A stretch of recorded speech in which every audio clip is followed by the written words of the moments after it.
네, 박주민 의원님 자기소개 부탁드릴게요. 예, 안녕하십니까. 저는 서울 은평갑 국회의원 박주민이라고 합니다. 당 소속은 더불어민주당 소속이고요. 이제 2년 지난 초선 의원입니다.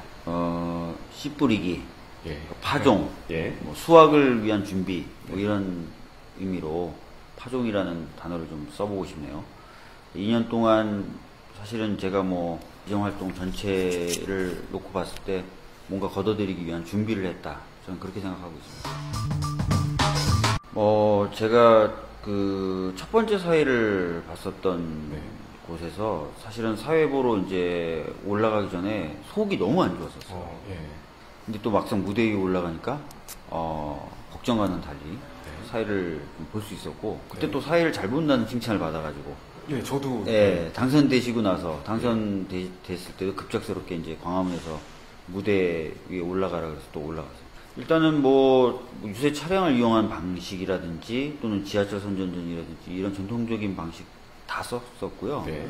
그거 외에 제가 자전거를 한 대 구입을 했었어요. 네. 그래서 자전거로 저 혼자 네. 곳곳을 돌아다니면서 예. 특히 어르신들은 이렇게 막 다 같이 막 몰려다니면 잘 안 만나주시고 말씀도 안 하세요. 예. 근데 예. 혼자 이렇게 다니면 네.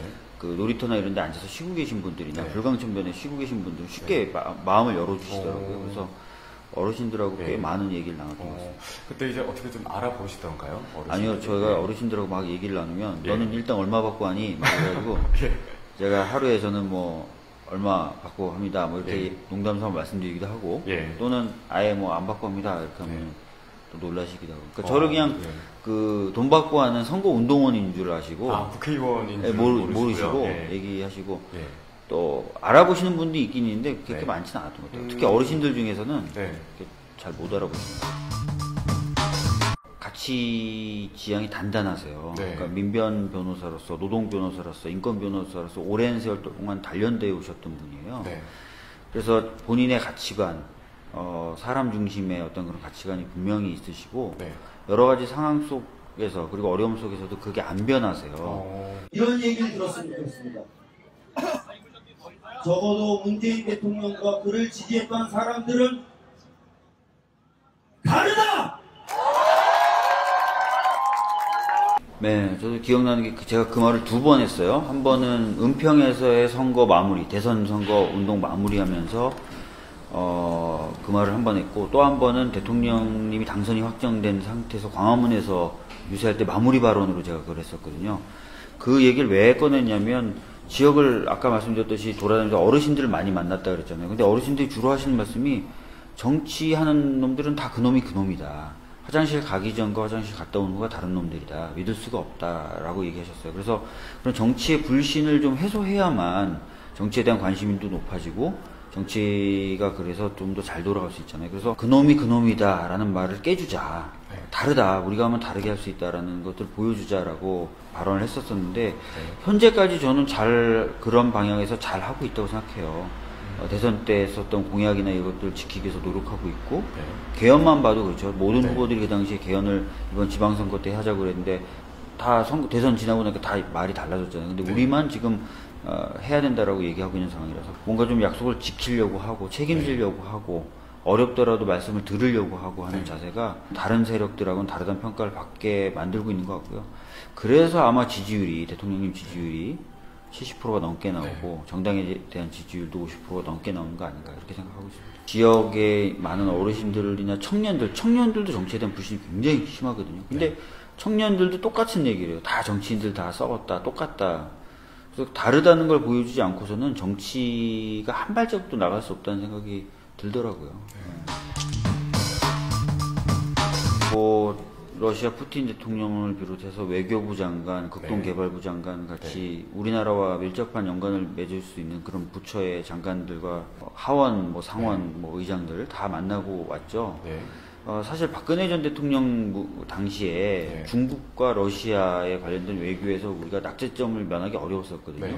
그런 관계를 개선한다는 차원에서 특사단으로 갔었고, 그래서 많은 얘기를 나누고 왔습니다. 특히 그 당시 들었던 얘기 중에 저희가 이제 러시아에게 북한과 우리나라 사이에서 약간 중재자적인 역할을 좀 해줄 수 없냐라는 얘기를 했는데 너희들이 먼저 만나는 게 더 좋을 것 같다라는 조언도 해줬었거든요. 근데 실제로 지금 남북 정상회담이나 이런 것들이 네. 이제 가시권 안에 들어왔지 않습니까? 네.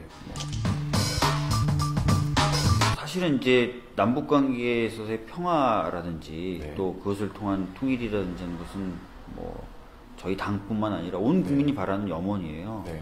근데 그동안은 잘 안 되었었죠. 네. 근데 이번에 남북 대화가 성사되면서 확실하게 이제 통일로 가는 하나의 교두보가 놓여졌다라는 생각을 가지게 됩니다. 네. 그리고 보통 임기 만료에 대통령 임기 말에 정상회담이 이루어졌다면 네. 지금 임기 1년 차에 이루어지는 것이거든요. 네. 그래서 다른 어떤 때보다도 이 평화로 가는 길을 단단하게 닦을 수 있을 것이다 이렇게 보고 있습니다. 저는 뭐 그 가스관 같은 에너지 교류나 아니면 네. 철도를 통한 물류 산업도 저는 꿈꾸고 있죠. 근데 네. 그것도 그거지만 기본적으로 네. 평화가 정착이 되면은 네.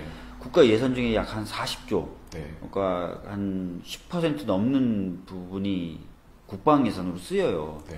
이 자체를 좀 줄일 수도 있겠고 청년들이 네. 또 군대를 가야 되잖아요. 그럼요. 그런 부분도 좀 줄일 수 있을 테고 예.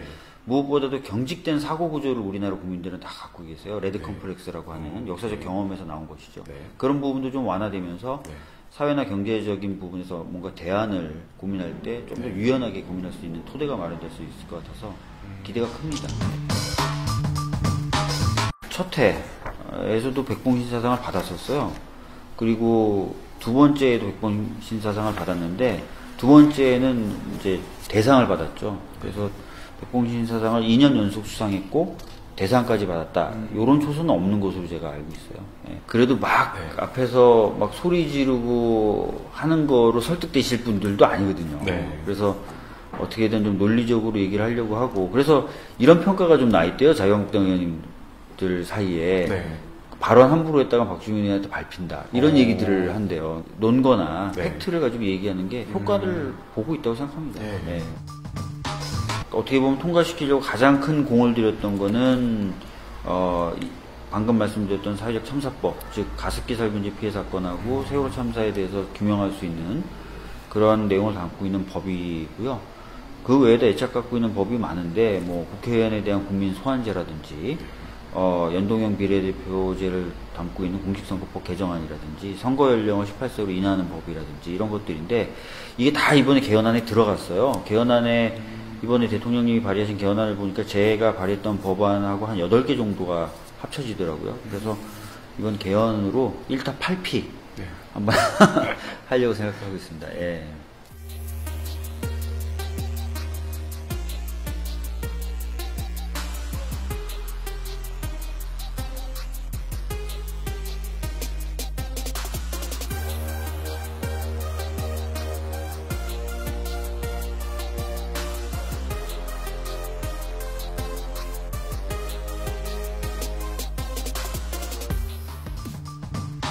당선된 이후로 지금까지 줄곧 네. 한 달에 2번씩 주민의 날이라고 네. 해서 주민분들 민원 상담 받는 날을 운영하고 있습니다. 그리고 최근에는 이제 경로당을 순차적으로 방문하고 있고 네. 또 학교들도 제가 직접 찾아가고 있어요. 이런 식으로 정기적인 날을 잡아서 주민분들 만나기도 하고요. 민원이 들어오거나 또는 뭔가 필요한 곳에서는 제가 직접 찾아가는 방식으로 계속해서 어떻게든 좀 많이 만나 뵈려고 하고 있고요. 네. 뭐 중구난방 같은 행사들도 하는데요. 뭐냐면은 시민분들에게 입법 아이디어나 이런 걸 얻기 위해서 네. 무작위로 이제 초청을 해가지고 네.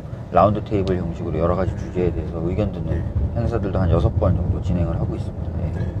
운전면허 시험을 볼 때요. 네. 장기기증 의사가 있는지 확인하는 절차를 좀 두자. 아. 그 아이디어를 주셔서 실제 법안을 발의하고 네. 이제 장기기증 캠페인도 이제 곧 시작합니다. 그런 것들 붐업하기 위해서. 예. 청와대 인터넷 청원은 굉장히 많이 알고 계시잖아요. 네, 그쵸. 국회에도 청원할 수 있으십니다. 네. 다만 청원을 하려면 국회의원이 중간에서 소개를 해줘야 돼요. 음. 아, 이런 청원이 들어왔습니다라고 받아가지고 국회에 넘겨주는 작업을 해줘야 된다는 거죠. 네. 제가 이제 그 우리 20대 국회에서 들어왔던 청원 중에 10% 넘게 네. 제가 청원을 소개해드렸어요. 그러니까 그만큼 네. 많은 의견들을 받아가지고 국회로 전달을 해드린 게 되는 거죠. 네. 아마 1등일 겁니다. 제가 사실은 정치를 시작했던 이유이기도 해요. 네. 그러니까 뭐 세월호 참사나 아니면 밀양 송전탑이라든지 이런 때 제가 현장에 가보면 네. 이 국민분들이 겪고 계신 고통이 굉장히 큰데 네. 이 고통과 또 여러 가지 주장을 정치 영역에 좀 전달하고 싶어도 제대로 전달할 수 있는 창구가 없었어요. 네. 제가 정치를 시작하면서 그 얘기했던 것 중에 하나가 정치의 문턱을 좀 낮추겠다. 예. 그래서 말씀들을 많이 듣고 그 말씀들이 국회로 많이 들어갈 수 있도록 하겠다라고 말씀을 드렸던 거죠. 그래서 일단은 어떻게든 소통을 많이 하려고 하고요. 네. 법도 그렇게 네. 국민 소통, 국민분들의 어떤 발언권 강화, 영향력 강화 이런 쪽의 법을 또 많이 발의하고 있는 거죠.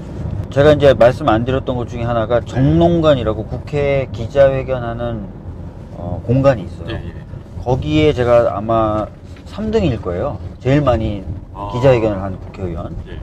시민사회단체나 여러 어떤 뭐 분들이 예. 국회에서 기자회견을 하고 싶다 그러면 저를 찾아오시는 거예요. 그런 식으로 기자회견 방식, 네. 청원을 소개해드리는 방식, 네. 아까 말씀드렸던 것처럼 중구난방처럼 네. 시민들과 직접 만나서 아이디어를 듣는 행사, 네. 또 지역 주민들과의 만남인 주민의 날 행사, 네. 페이스북 페이지, 네. 그다음에 개인 페이스북 계정, 그다음에 인스타그램이나 트위터로 들어오는 민원도 일주일에 2번씩 그 질문들에 대한 답변을 정리해서 드리고 있어요. 예. 그러니까 이런 방법들로 계속 소통을 하고 있는 거죠. 네. 법안 발의에 관련된 아이디어를 주시는 경우도 있고요. 네. 그 다음에 제 의정 활동에 대한 여러 가지 평가나 의견을 주시는 경우도 있고요. 네. 제보를 해주시는 경우도 있어요. 누가 이렇게 하더라. 얘 좀 안 되는, 잘못된 거 아니냐. 이런 식으로 제보를 주시는 경우도 있고. 네. 아주 개인적인 민원을 주시는 경우도 있어요. 내가 이런 고통을 겪고 있는데 네. 좀 관심을 가져달라, 또는 해결해달라. 네. 그런 것들에 대해서 저희들이 다 좀 분류를 해서 네. 답변을 드리고 있습니다. 좋은 평가가 들어올 때도 있고요. 뭐 네. 고생한다, 애쓴다, 네. 뭐 이런 평가가 들어올 때도 있고, 우리가 너한테 기대하는 거는 이런 건데 왜 이런 건 요즘 신경 안 쓰냐라는 따끔한 질책도 있고요. 예. 그렇습니다. 다양하게 들어와요. 예. 모든 것을 다 아시고 평가할 수는 없어요. 예. 모든 걸 다 알고 평가를 해라라고 하는 순간 사실 평가하지 말라는 말도 될 수가 있거든요. 그래서 예. 저도 그런 건 원치 않는데 네. 그래도 보면 그 중에 너무 사실과 다른 내용을 가지고 평가를 하고 비판하시는 분들이 계세요. 예. 그럴 때는 좀 억울할 때가 있죠. 그럴 땐 어떻게 하셨어요? 그럴 때는 뭐 답변을 달기도 하고 제가 예. 좀 세게 하시는 분들은 따로 한번 모아가지고 예. 작년 말에는 한번 행사를 가진 적도 있어요. 그 행사에 오셨던 분들은 꽤 괜찮았다. 예. 뭐 이런 식으로 나를 부르기도 하네. 예. 뭐 이런 반응들이 좀 많이 나오죠. 예. 이제는 많은 분들이 아시겠지만 사회적 참사법 통과를 뭐 주도했죠. 제가 네. 대표 발의를 했었고, 네. 그 다음에 협상할 때도 막판 협상에 참여했었고, 네. 그 다음에 이제 여러 동료 의원들, 특히 다른 당의 의원들을 네. 설득하기 위해서 제가 이제 그 의원회관이라는 건물 안에서만 네. 10몇 킬로씩 걸었더라고요, 매일. 네. 근데 안 되시는 분들은 약속을 잡고 찾아가서 차 한 잔 좀 주십시오 이러면서 이제 네. 얘기하기도 하고, 네. 그거조차도 안 되면 상임위 앞에서 기다리거나, 어. 목도에서 기다렸다가 오시는 네. 분들 만나기도 하고, 네. 해주시겠다, 협조하겠다 이렇게 하면 좀 못 믿어가지고, 네. 제 앞에서 전화를 좀 직접 하시더라고요. 네. 그래서 전화를 하시기도 하고, 이런 네. 과정을 좀 겪었죠. 하여튼 그래서 불행인지 다행인지, 조금 변경은 있었지만, 네. 내용에 네. 변경은 있었지만, 통과가 됐었고, 그때 그래서 그 법 통과될 때도 세월호 가족분들이 와서 이제 방청석에서 보셨는데 네. 또 많이 울고 또 많이 기뻐하셨죠. 네. 좀 진상이 좀 제대로 그리고 투명하게 드러나야 돼요. 네. 그래야 뭐가 잘못됐고 누가 잘못했는지를 알 수 네. 있습니다. 그렇게 되면은 고칠 점이 명확해지잖아요. 네. 그래서 고치고 또 재발 방지를 위한 어떤 제도적인 보완들이 이루어지고 그렇게 되면은 네. 아마 이제 그 사회적으로도 역사적으로도 명확하게 이제 어떤 하나의 이정표가 세워지는 것이 되니까 네. 아무래도 그 뒤에는 이제 참사의 반복이 네. 안 되지 않을까 네. 이런 기대를 갖고 있습니다. 네. 굉장히 추상적인 질문인데. 예. 사실 국회 정치만 하면은 좀 오해가 있거든요. 예, 오늘도 이제 몇몇 학부모님들 만나 뵀는데 박주민은 저기 의회 정치만 하는 거 아니냐, 네. 지역에는 관심 없는 거 아니냐 이런 말씀을 하시는데 그렇지 않습니다. 우선 그 지역 경찰서인 서부 경찰서가 건물이 굉장히 낡았었거든요. 그래서 새로 짓겠다고 하면서 임시청사로 이전해 갔어요. 그런데 예산이 확보가 안 돼서 구건물, 빠져나간 구건물을 철거도 못하고 새로 신축 공사에 착공도 못했었는데 이제 제가 예산을 확정을 지어가지고 구건물 철거 및 신축에 착수했습니다. 그래서 내년 6월이면은 새로운 서부경찰서 건물이 완공이 되는 것이죠. 두 번째는 오늘 개청식이 있었는데요. 그전에는 은평에는 별도의 세무서가 없었어요. 서대문 세무서 별관이 있었을 뿐인데 은평 세무서가 드디어 개청하게 되었습니다. 이것도 굉장히 오래된 10년 이상 된 지역의 수건 사업이었는데 이제 제가 여러 가지 부처를 뛰어다니면서 그런 결정을 내리도록 했죠. 그다음 세 번째는 수색 변전소 지중화 사업인데요. 얼마 전에 이제 고시가 구체적인 계획에 대한 고시가 나오는 등 아주 순탄하게 잘 진행되고 있습니다. 그 외에도 다른 사업들이 있는데요. 속도는 좀 더딜지 몰라도 차분차분하게 꾸준하게 진행되고 있습니다. 실제로 뭐 서부경찰서 관련돼서는 제가 이제 비 오는 날 차를 가지고 그냥 차를 타고 세종으로 내려갔죠. 그래서 이제 보통은 이제 내려가면은 뭐 꽤 고위직들을 만나는데 그렇지 않고 그냥 실무자들을 만났어요. 그러니까 나중에 이제 차관들이나 이런 사람들이 나중에 알았죠. 국회의원이 직접 왔었냐. 근데 오히려 그렇게 좀 낮은 자세로 접근했었던 것이 예산을 확보하고 하는 것을 좀 강하게 추동했던 것 같아요. 특별교부금이라고 하는 건 이제 중앙정부가 각 지방정부의 그 돈을 좀 내려주는, 그러니까 재정을 좀 보완해주는 방법 중에 하나인데요. 뭐 그냥 편하게 얘기하면 중앙정부 돈을 지방정부로 우리 구로 갖고 왔다 이렇게 생각하시면 돼요. 굉장히 여러 군데 쓰였기 때문에 저도 자료를 좀 보면서 말씀을 드리겠습니다. 뭐 응암정보도서관 증축하는데 한 24억 원 정도 썼고요. 역촌동에 경로당 손보는데 한 10억 이상 좀 썼고요. 그 다음에 그 노후 하수관고 정비하는데 한 9억 정도 썼고, 그 다음에 CCTV 설치하는데 한 5억 정도 썼고요. 뭐 숭실고 급식실이 좀 없었는데 신축하는데도 돈을 썼고, 이런 식으로 해서 139억을 썼습니다. 뭐 이런 교부금을 쓰는 용처를 정하는 방법은 크게 한 3가지 정도 되는 것 같아요. 첫 번째는 시구의원들이나 또는 각 동에 계신 당원들에게 돈이 필요한 곳을 좀 알려달라고 하는 방법을 씁니다.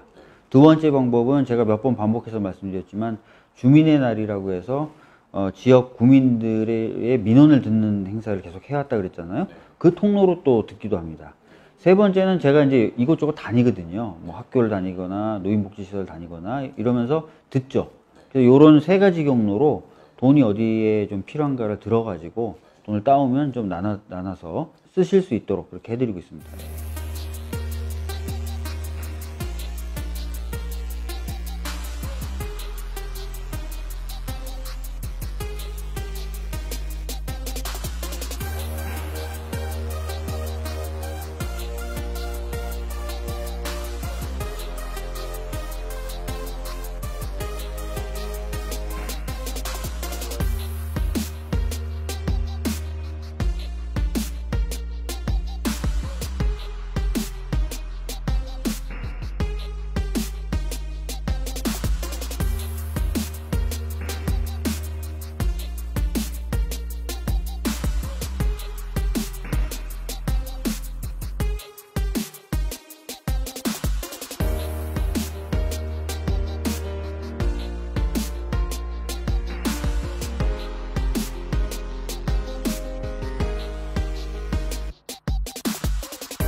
그래서 이제 탈핵 시대로 결국은 가야 된다고 생각하는데, 작년에 이제 한 달에 한 번 정도 우리 지역에 있는 여러 종교단체들, 시민사회단체들과 함께 탈핵 문화제를 했었고요.